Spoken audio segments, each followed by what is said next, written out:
In this video, we're going to explore the three types of isolated singularities of analytic functions. They are removable singularities, which are not really singularities at all, poles, which are pretty easy to understand, and then essential singularities, which are much more complicated and harder to understand. There's an old saying that there are three types of people. There are those that can count, and there are those that can't. Similarly, there are three types of singularities.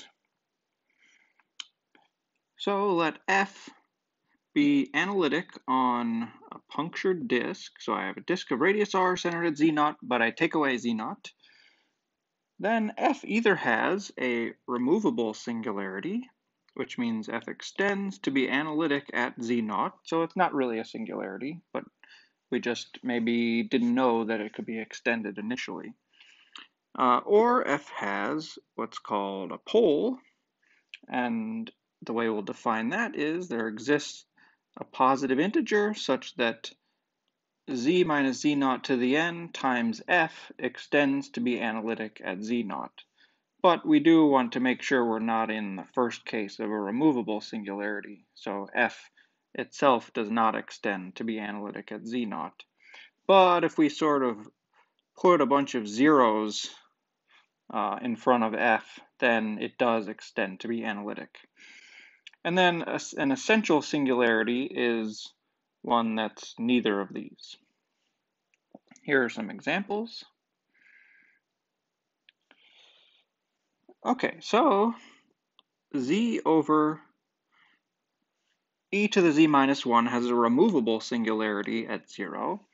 And that's just because, well, initially it's not defined at 0 because you get 0 over 0.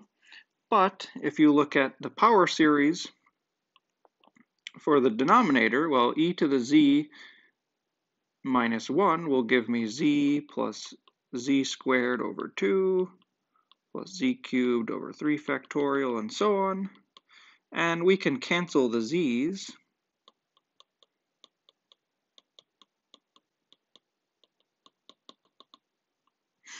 And we get that this function, when z is not 0, is equal to this expression, which is perfectly well defined when z equals 0. So we do have a way to extend this function to z equals 0 so that it becomes analytic. On the other hand, this basically proves that 1 over e to the z minus 1 has a pole at 0 because, well, this function is not analytic at 0 because there's no way to fix the fact that the bottom goes to 0 and the top is 1. But if we multiply it by z, we get this example, which does extend to be analytic at 0. And finally, the typical example of an essential singularity is e to the 1 over z. This has an essential singularity at 0, and it's actually helpful to have a theorem to show that this is an essential singularity, because it might be hard to show directly that no matter how many powers of z you put in front of this, you're not going to be able to extend it to be analytic at 0. Let's see. So here's a proposition that'll help us show that something like e to the 1 over z has an essential singularity at 0. Before I get into this proposition, it's worth recalling that a singularity is removable if and only if the function is bounded near z0. This is exactly Riemann's theorem.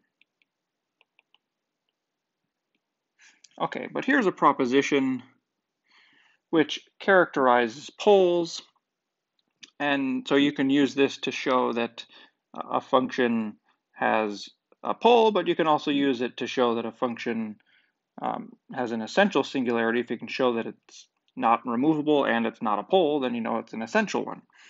Okay, so assume f is analytic on a punctured disk, and the following are equivalent. F has a pole at z0. That's equivalent to f having a Laurent series at z0, convergent on the punctured disk, of the form like this, where there are only finitely many negative powers of z minus z0. So it starts at minus n, where n is positive, and goes to infinity. So the Laurent series does not go to minus infinity, it stops. Another equivalent characterization is that 1 over f extends to be analytic at 0, and it extends so that it has value 0 at z0.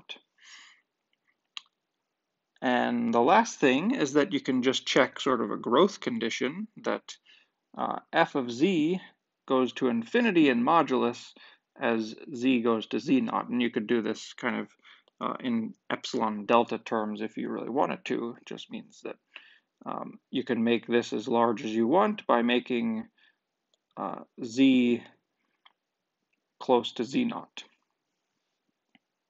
Now let's get into the proof of this proposition on the next slide. All right, here is our pole characterization proposition. Let's get into the proof.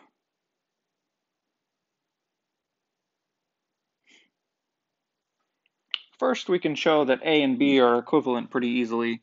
Let's assume without loss of generality by translating that z0 is just 0.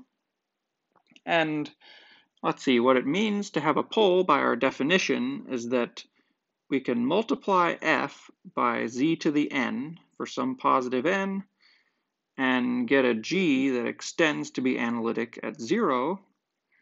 And you may as well use the minimal possible n, which forces g's power series to start with a non-zero coefficient. But if you just multiply this equation on both sides by z to the minus n, then you'll get that f has a Laurent series expansion starting at z to the minus n and going all the way up to infinity. So it has a Laurent series with finitely many negative powers of z in it. And so this is an equivalence because I can easily go the other way. If I start with this, then I multiply through by z to the n and get back to what I had before. Okay, that shows A and B are equivalent pretty easily. Let's look at the other conditions. So these are pretty quick. Let's see why A implies C. So we'll use kind of the same formulas as that we had up here. So if f has a pole at z0, then we have this equation up above. Z to the n f equals g, and then you rearrange that into this. But I rigged it so that g of 0 is non-zero. So I get that 1 over f equals z to the n over something analytic and non-vanishing. So 1 over f extends to be analytic at 0, and its value there is 0 because this n is supposed to be positive. Okay, so now assume C that 1 over f extends to be analytic at the point in question, which again we're assuming is 0. And it has value 0 there. Well, just then by continuity, 1 over f will go to 0, so f has to go to infinity as z goes to 0. No big deal there. Okay, finally, D implies A. If f goes to infinity as z goes to 0, then f has to have a pole. Why is that? Well, if f goes to infinity, then 1 over f will be bounded and actually goes to 0. But then by Riemann's removable singularity theorem, that means that 1 over f extends to be analytic at 0, and since it goes to 0, it has to have the value 0 when you extend it to 0. Okay, and then by our local description of analytic functions, this factors into z to the n times g, where g is non-zero at 0. And then we rewrite this back in terms of f, which was just 1 over h. And we get that z to the n f equals 1 over g, which is analytic at 0 because g of 0 was non-zero. And that shows that f has a pole. And that completes the characterization. So all these different things are the same as having a pole at a point. And Oh, I should mention we hadn't really talked about Laurent series centered at other points before, but you usually get it by translating. But it's nice to have these different ways of thinking about it. So our initial definition is just that you can kind of cancel out the singularity by putting in a zero of high multiplicity. This is that you have a very simple Laurent series expansion. This is just something about 1 over the function, and then this is a growth condition. So all of these different ways of thinking about it are useful. Now let's look at some closely related definitions. One thing that we're going to learn about are functions that are analytic, except maybe they have poles at isolated singularities. These functions will be just as good as analytic functions, and they'll be called meromorphic functions. But here are some important definitions.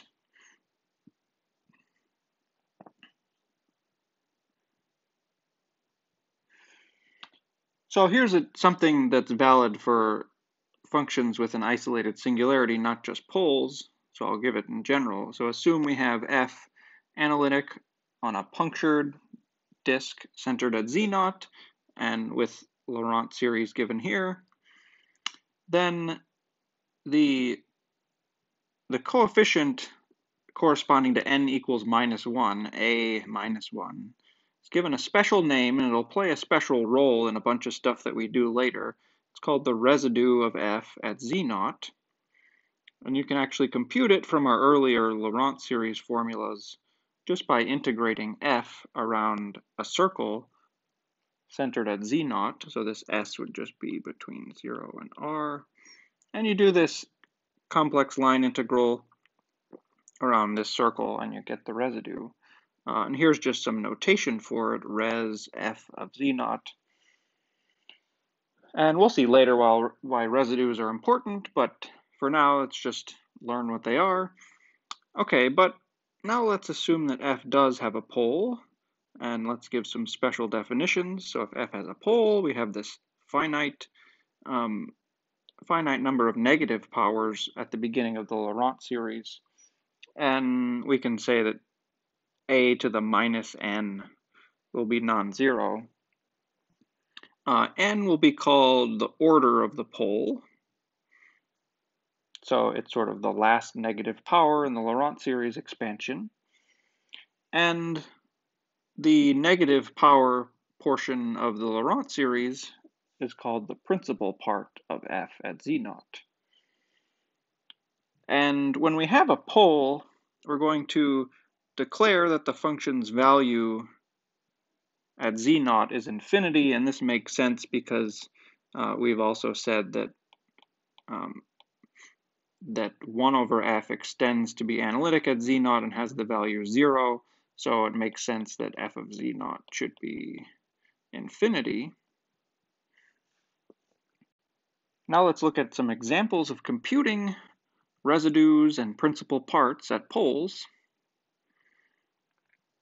So let's look at some rational functions just to get the idea.